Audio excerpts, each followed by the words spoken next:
Hi, this is Subhash, register number UR15CS336, and today we are going to see networking third experiment, that is IP addressing and subnetting. IP addressing is like for every PC there is a unique IP address from which we can identify it, and then subnetting is where the IP address is given, and if we need only 3 networks and then the rest is going wasted, that time we need subnetting. So yeah, I'll go through it, and then here we can differentiate the IP address into 5 classes, that is class A from 1 to 127, and then class B from 128 to 191, and then class C from 192 to 223, and then class D from 224 to 239, and then class E, that is 240 255. Here according to our case we are not going to consider class D and class E, because class D and E are used for multicast and experimental or research purpose. And then like every IP address, in IP address there are some default subnet mask declared, that is for class A the default subnet mask is 255.0.0.0, and class B 255.255.0.0, and for class C we are 255.255.255.0. so here you can see the default subnet mask for all the 3 classes, that is class A, class B and class C. So here we have for problem, that is for the given IP address and subnet mask, calculate the network and broadcast address and usable IP address. So that is my question.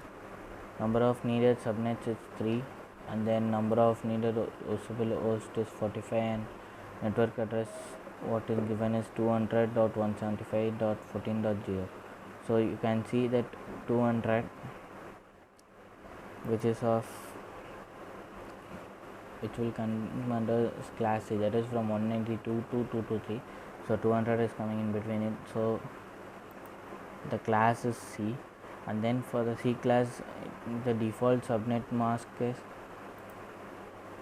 255.255.255.0, so I am giving it as 255.255.255.0, and then now the number of needed subnets, that is 3. So for the default subnet we have to calculate the custom subnet. For the calculating the subnet is like just 2 power the power n. So while we are doing 2 power 1, it is less than 3. The number of subnets needed should be equal to 3 or then greater than 3. So when we are doing it for 2 power 2, it will come 4.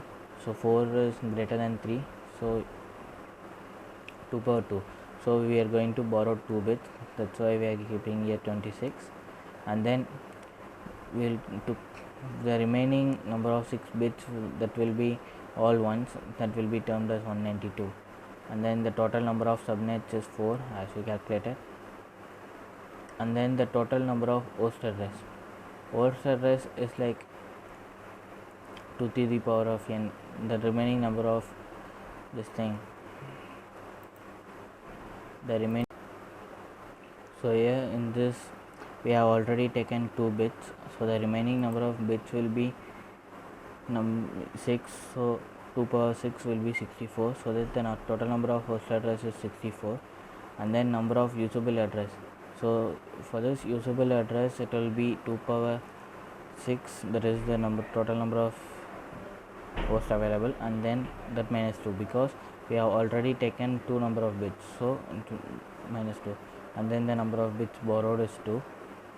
So here these are the subnetwork, that is 200.175.14.0 is my network address given, and then there are 64 total number of hosts.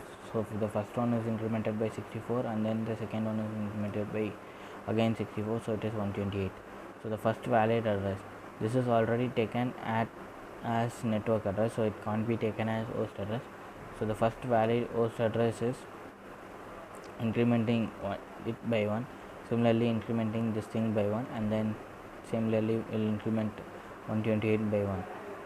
And then the broadcast address is everything that the last bit contains all ones. Last host address contains all ones. So the broadcast address is 200.175.14.63, 200.175.14.127, and 191, etc. So if we reduce one bit, that is one bit of data from the broadcast address, there comes the last valid host address, so that it is 63 and here comes 62, so 127 and 126 and then 191 and 190. Similarly, we can do subnetting for all problems. Same steps I have followed for the remaining problems also.